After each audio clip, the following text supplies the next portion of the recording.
Yo, what's going on, everybody? Welcome back to Blitz Sports Media. My name is Blitzlink. I'm here with Brady Penn tonight. We are talking all of the week 2 reactions from this week. Definitely an interesting week for sure. Had a massive 9-game early slate, quieter 325 slate, and then the boringest Sunday night football game I think I've ever watched between the Falcons and the Vikings, since that's what's on people's minds. Brady, what were your thoughts on that? Absolutely, it was a good defensive matchup. We'll just say that. So I think that this is the first time in his career as a starter that Michael Penix did not look great, or at least looked bad, I would say.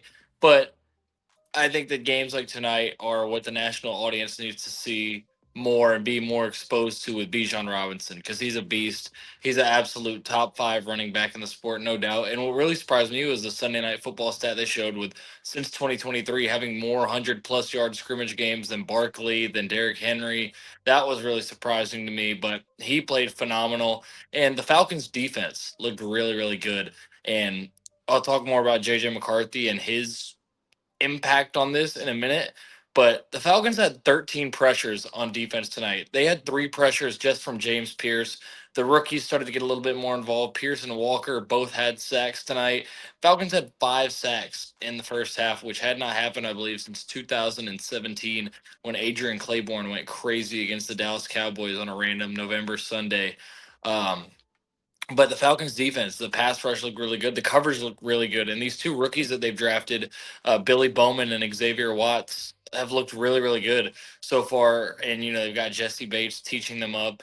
They've got him to kind of influence them and speed along that development. So I think both of them looked good. Both of them had interceptions tonight, Watts and Bowman. So the Falcons defense, that's the big takeaway. I mean, Minnesota heading into that last drive had negative 0.46 EPA per play. And dude, I know that JJ McCarthy got player of the week and the Vikings went crazy in the fourth quarter last week.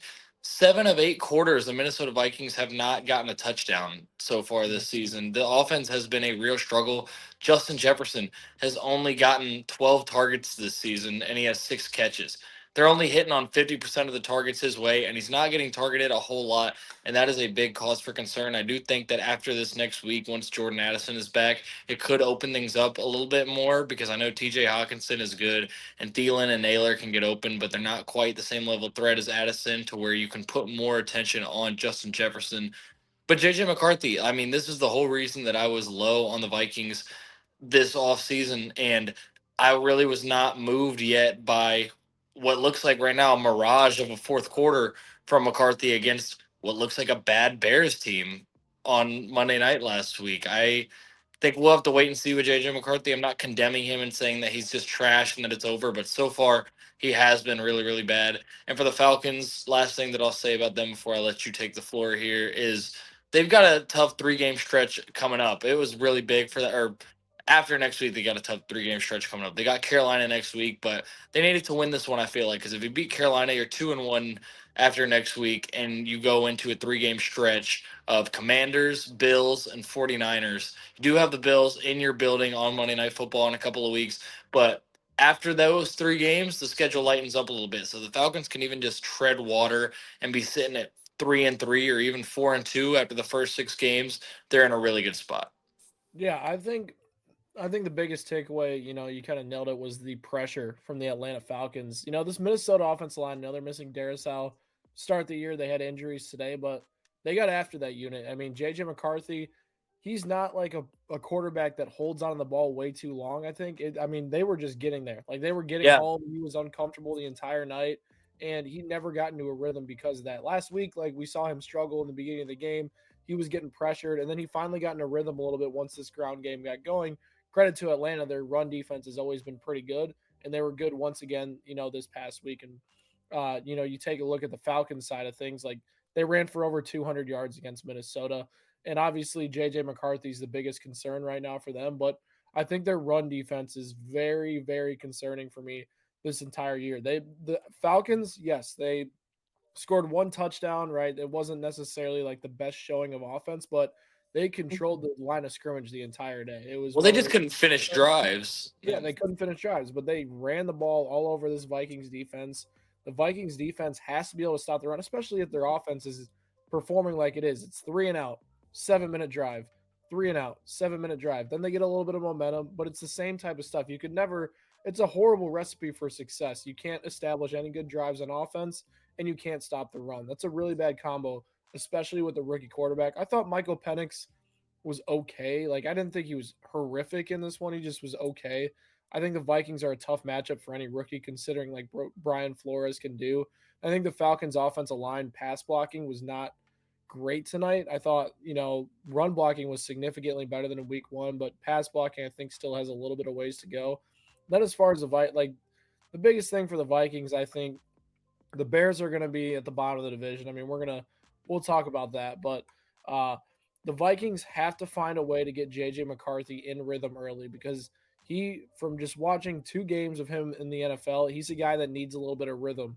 If once he gets into a rhythm, it feels like he can make the throws that KOC wants within this offense, and it performs well. And it's not like KOC is asking JJ McCarthy to go out there, say, you're throwing the ball all 3 downs, you got to go get good air yards for us, you got to make things happen, you got to improvise. No, it's like we're going to run the ball still first. You have to have good play action off of that. You have to hit people in time and, on rhythm and stuff like that. And it just feels like he's not doing that right now. And, Anna, with the comment of the Falcons defense is fire. I mean, that is just the biggest takeaway is this Falcons defense gives them a legit chance to compete in this division this year. And it's definitely something that Falcons fans should be excited about for sure. Let's talk about some other games. I think we'll talk about the Bengals and Joe Burrow's injury next. I mean, Brady, I don't know if it's bad luck at this point or it just is what it is with the Bengals. Is once Joe Burrow goes down, it's going to be very hard for this team, especially 3 months. They got to tread water for 3 months, somehow be in playoff contention in the AFC, and find their way in. What is your outlook on Cincinnati going forward? Well, they are 2-0, so they do have a good head start in that regard. It's not like you're sitting there 0-2 or 1-1 and you lost him. You have won both of these games. But I mean, you're almost playing Russian roulette if you're the Bengals because the reason he keeps getting hurt to me is the volume of hits that he takes and the volume of pressure that you allow with the fact that you've been so negligent in building up this offensive line around Joe Burrow. I mean, you can only get hit so many times as a quarterback with that. The chances of not getting injured with all of the pressure in your face and all of the hits that Joe Burrow ends up taking, even when he gets rid of the football, eventually you're bound to have injuries. And we saw it in 2023 when Burrow went down, I believe, week 10 or 11. And now we see it again right here. And I don't know. I didn't even see the play that he got injured on, to be honest with It you. didn't even look that bad. Like, it looked like a normal sack.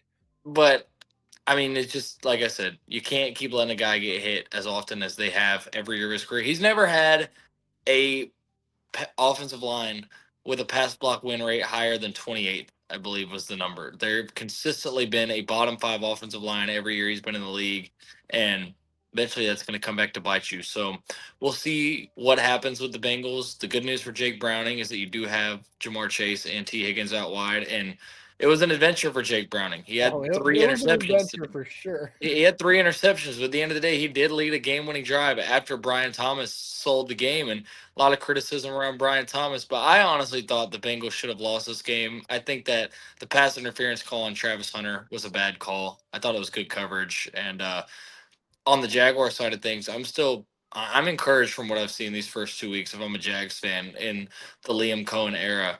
Trevor Lawrence has looked solid. Travis Hunter is going to get more and more involved and then get more time on the defensive side of the ball. And Brian Thomas will get going. And the good news is your running back 2 popped off today after your running back 1 popped off last week. So it shows that just like last year in Tampa Bay, Liam Cohen's run scheming is really, really good. So for the Bengals, we'll see where they go from here. Tough division. Won't have Burrow for a long time, it looks like. But for the Jaguars, I'm frustrated with the way that the game ended if I'm a Jaguars fan, but I'm still happy about the process that we've had the first 2 weeks. Mm. Yeah, I think it was.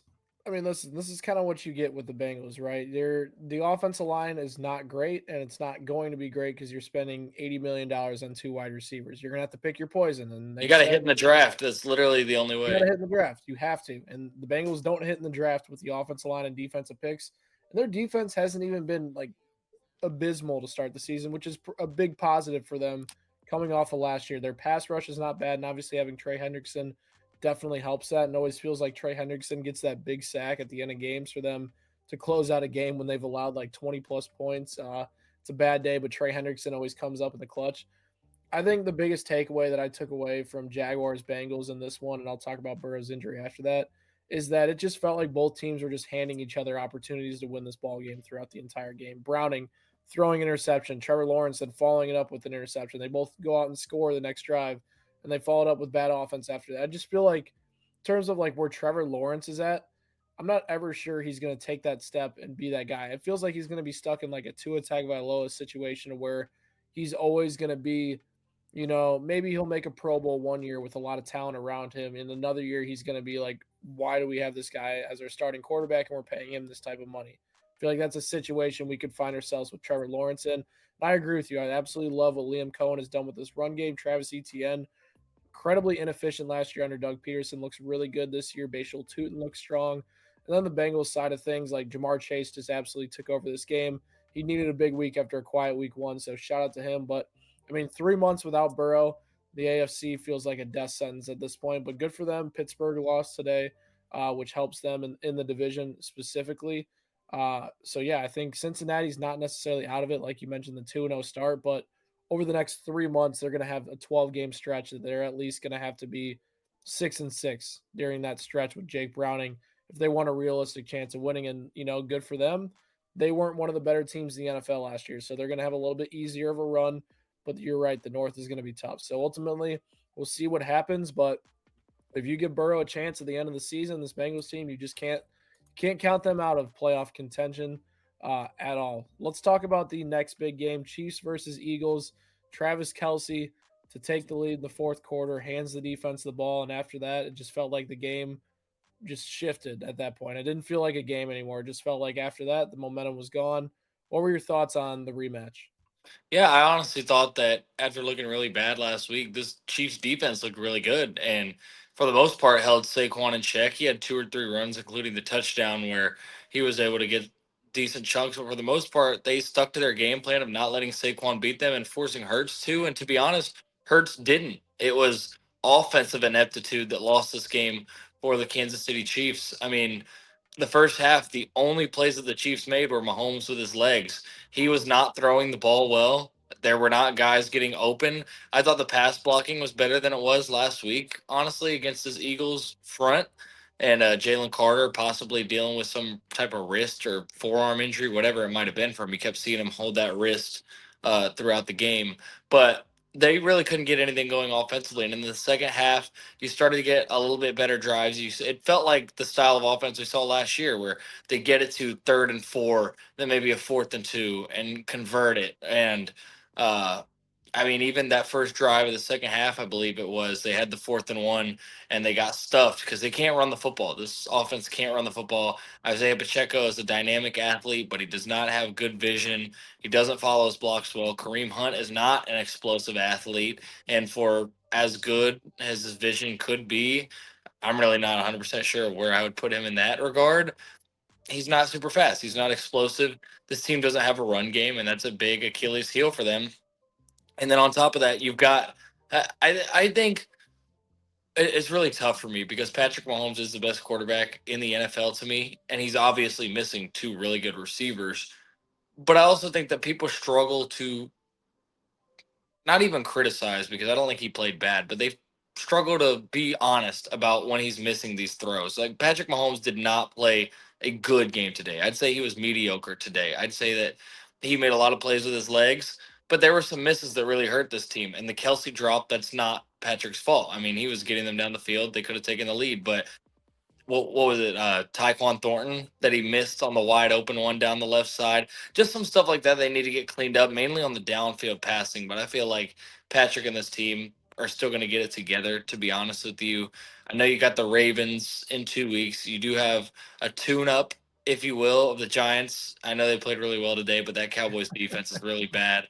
You're going to stick Trent McDuffie on Neighbors and see what happens. I think they'll be 1-2 heading into that Ravens game, but you lose that, you're 1-3 with Detroit and Washington coming up. We'll see.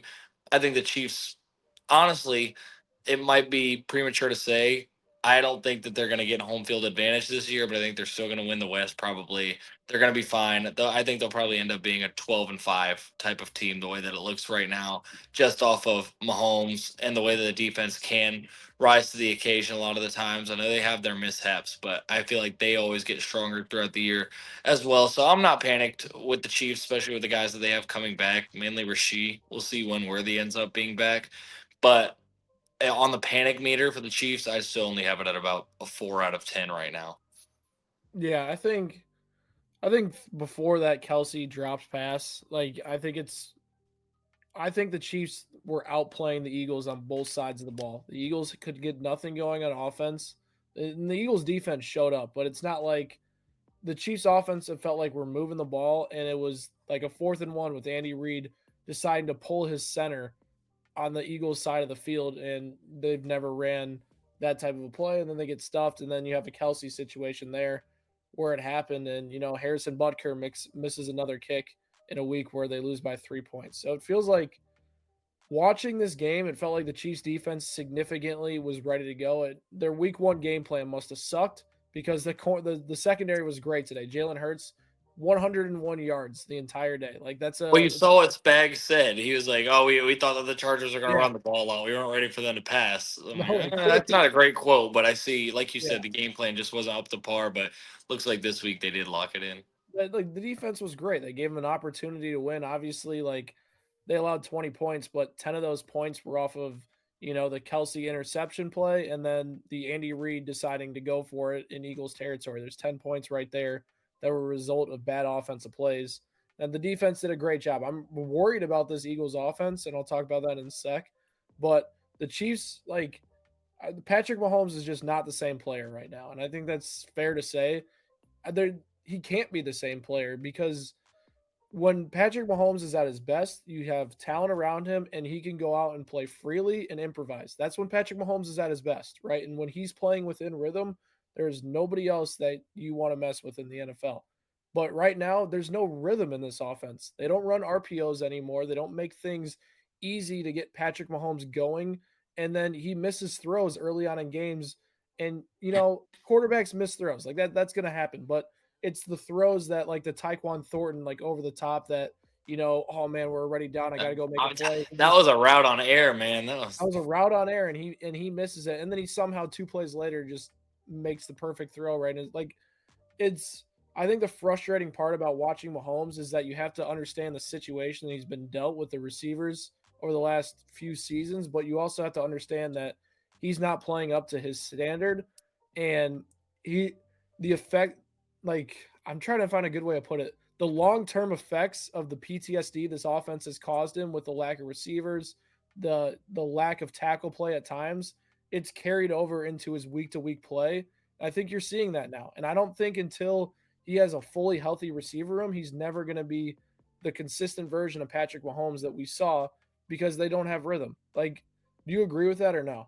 Yeah, I think the best way to put it that I explained it to someone is it's not his fault that they're losing these games, or it's not like majority of the blame should go to him. But he himself is also not helping. He's not playing the way that we know he can. He's missing throws. Like he's not missing throws all game, but they're just these little spurts for him, especially with the deep ball, like we've talked about the last 2, 3 years, where it's like, okay, this is weird. We're not used to seeing this. He had that guy open and he didn't hit him. Maybe it's a lack of confidence in these guys. Maybe it's just second guessing himself because the deep ball has had a prolonged struggle. But I think that it's fair to say, even if it's not his fault, he's not playing as well as he should be.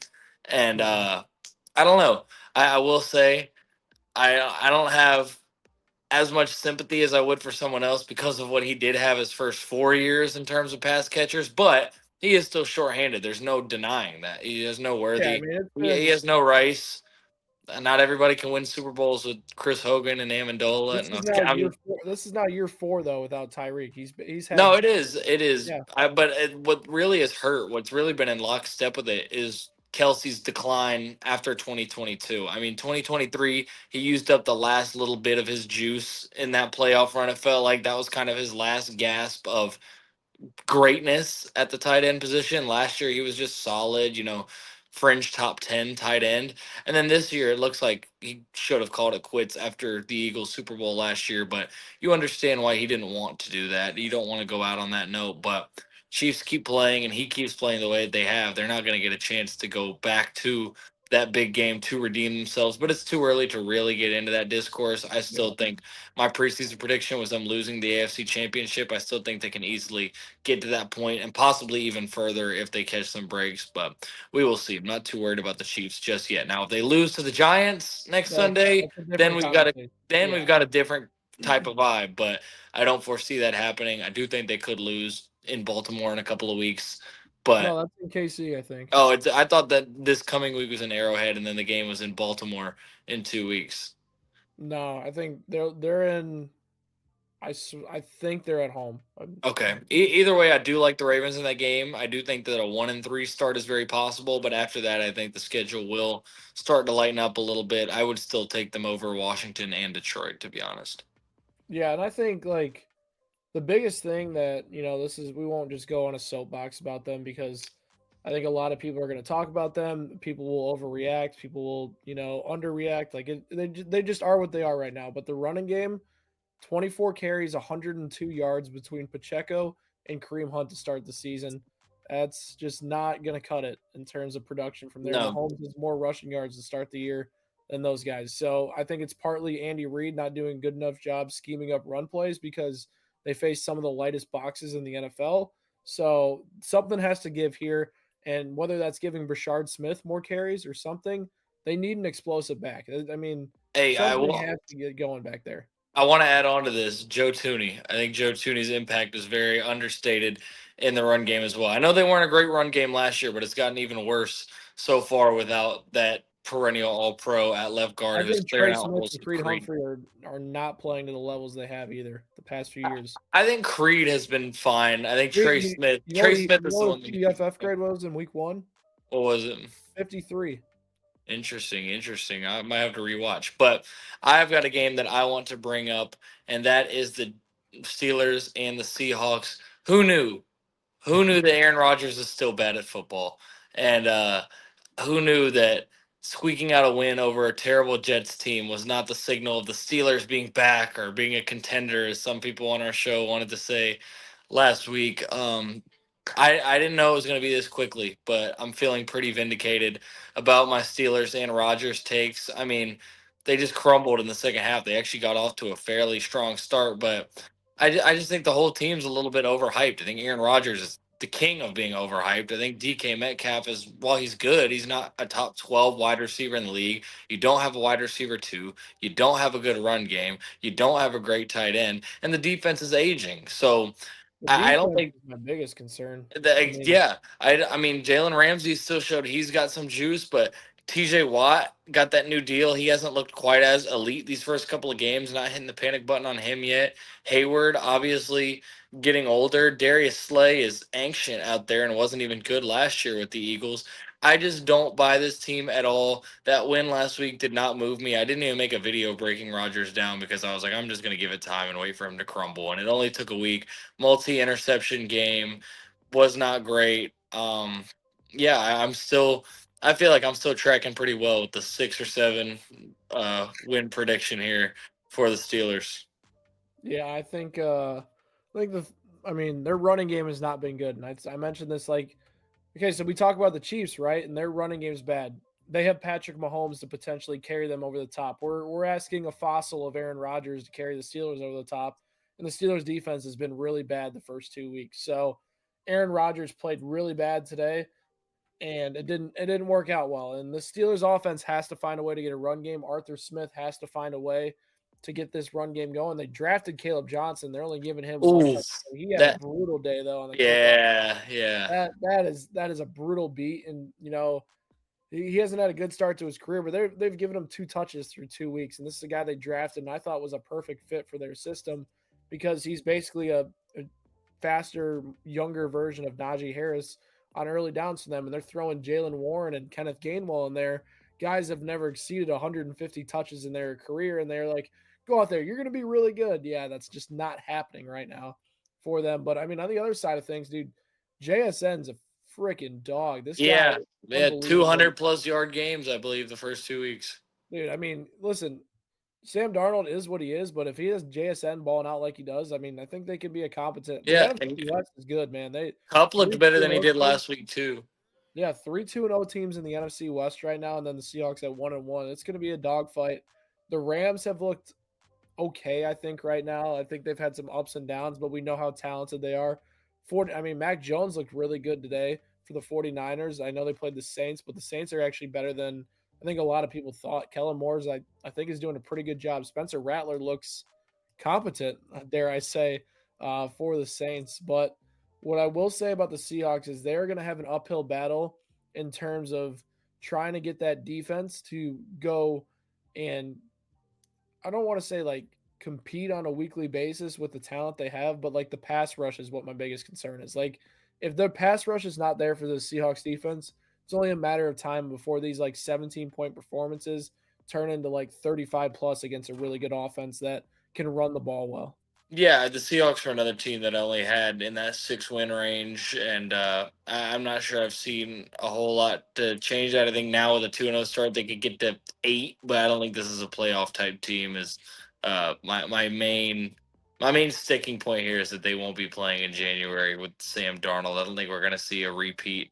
I think it is going to end up being a insanity run for Sam Darnold individually, but we will see. All right, let's talk about that big game that didn't allow us to watch the Chiefs and Eagles for 10 minutes. That I was, had to I get I mean, had to get on, I had to get on the Fox Sports app. I that's was how you able to got watch. it. Well, I was watching the Spanish telecast of Chiefs Eagles on the Fox Sports app while the Cowboys game was going on. That is what I should. I couldn't watch it on Sunday Ticket. I couldn't watch it on like I was like, dude, this I is know. so I was like, stupid. dude, nobody wants to watch this garbage. But with the New York versus New Dallas, York, America's team, they're gonna yeah, win a they combined weren't they 13 weren't cutting games. away from that at all. Like, Yeah, all right, let's talk about that one though. Russell Wilson turned back the clock today and looked like an absolute dog. Wandell Robinson, Malik Neighbors destroyed this Cowboys secondary and were disgusting. And then on the Cowboys side of things, it just felt like Dak Prescott willed this team and found. I mean, I don't think we give Dak enough credit. Sure, no, no, Dak's he's great. I not just made a elite, video of him last week. he's not elite, but he's really good. And, he does need talent around him to be successful. He's not going to elevate a team, but I mean, he did everything you need out of him today. They were down a ton. The defense didn't give him any help. He went and answered every single call. And I mean, they got the ball down a field goal with like, I want to say It was like 30 seconds left or 30 something. seconds. Right? Yeah. I don't remember the exact time. And he found a way to get them into field goal range. And Brandon Aubrey, man, the guy's got a horse word. I'm not going to say it in case YouTube flags us, but he's got a massive thing downstairs, massive third leg, let's just say. Brandon Aubrey's a dog. What were your thoughts on this game? Yeah, I mean, Dak, you talked about him. I kind of liken him in this era to like he's like the Matt Ryan or Phillip Rivers type of this era. Like he's good, but he also has a lot of detractors because he doesn't win anything, and he probably won't win anything throughout his career when it comes to January and playoff football. But he's a good player. He's a good quarterback. He's got really good tools, and he consistently year in and year out puts up good regular seasons. And I thought George Pickens was a lot better today than he was last week. He had some big catches down the stretch, and that OPI was really questionable on him in the overtime. But yeah, Brandon Aubrey really clutched up. Cowboys found a way, and they're fortunate to not be 0-2. The Giants, however, are 0-2, and Russ did not look bad at all, but when you say Russ turned back the clock, I feel like Russ was holding the hand of the clock and Malik Neighbors grabbed it for him and turned it back a little bit. Like that was a Malik Neighbors masterclass. He was absolutely cooking them. That last touchdown, I couldn't believe Deron Bland let him get by like that. But I mean, he's phenomenal. He's top 10 receiver. Not a whole lot more to say. And that Giants D line is legit. Other than Neighbors in the D line, there's not a whole lot to like about this Giants team. I'm not really encouraged about their future throughout this year. But the Cowboys, they stay alive, I guess. I know it's week 2. It sounds silly to say, but 0-2 would have been pretty much it for them. I still don't think they're really going to do a whole lot this season, especially with that putrid defense. It's letting old Russell Yeah, but they got Wilson carve them Jadeveon up. Clowney now. Yeah, no, I don't think either of these teams are really anything to write home about. But the Cowboys able to get a big win. Dak Prescott shout out, Brandon Aubrey shout out, but at least it was a very, very entertaining game, even if neither of these teams is going to end up being a contender.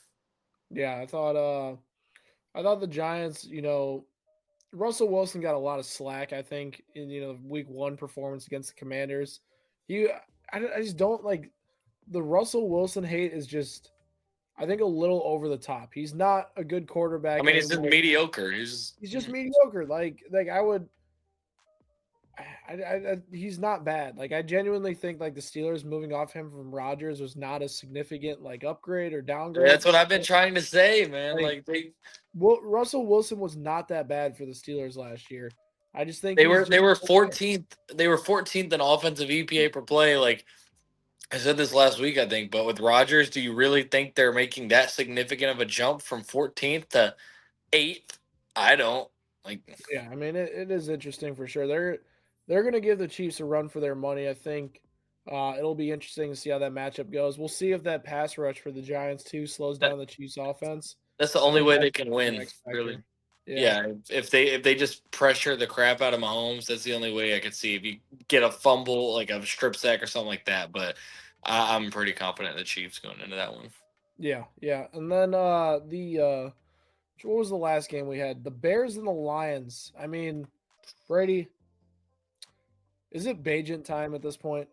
No, it's not. And they're gonna stick with Caleb Williams throughout the year. Ben Johnson's gonna I mean, this right now is sort of an evaluation period for Ben Johnson. I think of is this my guy? Like we've put the things around him. I know my scheme is great.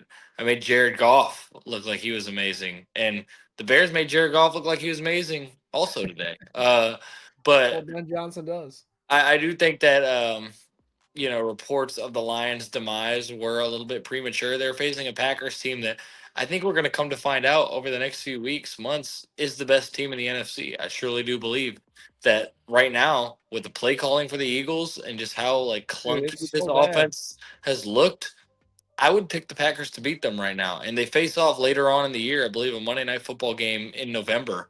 So we'll get to see, but I think the Lions had an unfortunate situation. They went into Lambeau week 1. They faced the Packers with that raucous crowd in Lambeau Field with Micah Parsons having his first game with the team.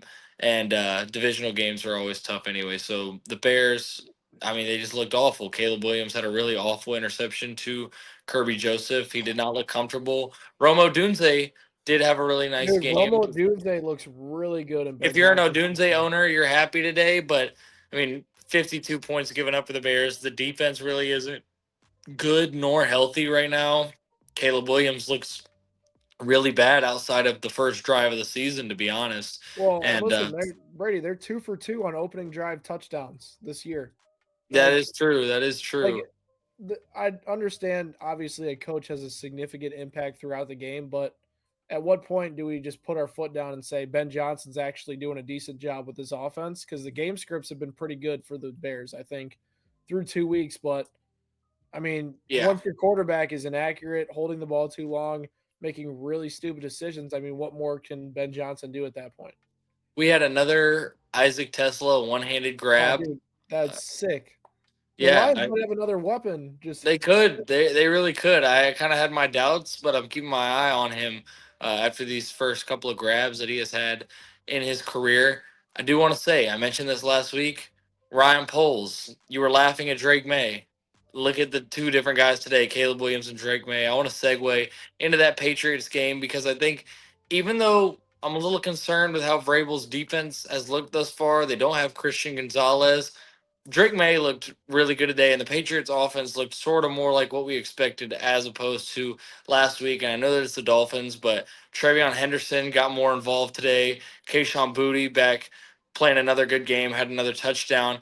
Ramondre Stevenson went crazy, but the play that really stuck out to me was third down in your own territory, trailing. Drake May gets pressure in his face from Jalen Phillips, evades the pressure, steps up, and throws a dot down the sideline to Ramondre Stevenson, a power back who makes a really good catch and run. And then eventually the Patriots get into the end zone with a quarterback keeper from May rolling out. They take the lead. You get the back to back kickoff return, or you get the punt return followed by the kickoff return touchdown. That was crazy. And then Patriots defense just made a couple more plays down the stretch. Milton Williams and Harold Landry both so far have looked like really good additions for this Patriots front.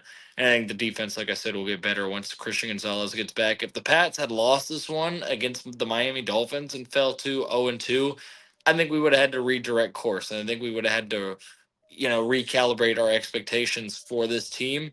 But now they're 1-1. You've got that first win under your belt if you're Mike Vrabel, and you don't have a hard schedule going the next few weeks and then throughout the season, honestly. So I would say that the Patriots stock is definitely up after today, even if the game got a little tighter than it should have. Drake May had probably his best game as a pro today, and it just looked a lot more fluid on that side of the ball. Yeah, I thought this was an interesting game because it felt like there were times where you saw the growing pains of the Patriots and the Dolphins going back into old form at like the same time, and the game would get close because of that. But I'll go more on the Dolphins side of things. I mean, how much more do we have to see from Tua Tagovailoa and this team to just like say like when is it time to blow this thing up? I Dude, mean, I'm glad you said this because not to cut you off. I see Dolphins fans that are like, he had 300 something yards. He's not the problem. I'm like, that's the fakest. Like, I hate box score watching in general, but it was the fakest thing ever because Tua today was not good. I mean, his biggest Josh play, Allen finished today 16 of 25 for 135 yards, I think. yeah, And his Tua had 315 yards, 2 touchdowns, 1 interception. People would look at the box score and be like, "Man, Tua had himself a really good day." I mean, the yeah, his Patriots biggest made it pretty play easy on him. his biggest play was a deep ball to Tyreek that Tyreek had to stop and catch like a punt pretty much. And Tyreek Hill, I will say, he played really well today, and He did have a he good looked game. more like what we're used to. 100 something yard game for him, Great maybe for his getting that trade stock. trade value up. But yeah, no, Mike McDaniel and Tua Tagovailoa both might be on their way out sooner than later. Tua is going to be a little bit tougher just with the contract that you gave him a little over a year ago. But I saw a tweet really was intriguing to me. And it said, at Philadelphia Eagles, pin this and remember it. 2026 Mike McDaniel, Eagles offensive coordinator. And I was like, that could be a really good fit. That could be nasty. Because again, like I said last week, I feel like Mike Nick Sirianni would hate him. I think Mike McDaniel's getting scapegoated a little bit just for Tua being trash. Like, Listen, 92 of Tua's 315 yards were to Devon Achane. And I yeah. think the perfect way to describe where this Ooh, offense is last week. 4th and 11, their only touchdown is a design halfback swing with a lead blocker. by the way, by the way, I've had Devon Achan 3 straight years in fantasy, and he never lets me down. Well, it's very nice to have him. Hopefully, he can continue to stay healthy this year. Best of Hmm. luck with the injury bug for him for sure. But all in all, we got 2 Monday Night Football games tomorrow, so those will be 2 good ones. We get the Buccaneers and then the Houston Texans facing off. Should be a really good one there. And then the next one, we get the Los Angeles Chargers and the Las Vegas Raiders. So 2 pretty solid games. We'll see who comes out on top. Make sure you guys drop a comment down below. Who is your biggest surprise from this week and who is the biggest disappointment? And we will catch you guys next time on the Blitz Angle. Yes, sir.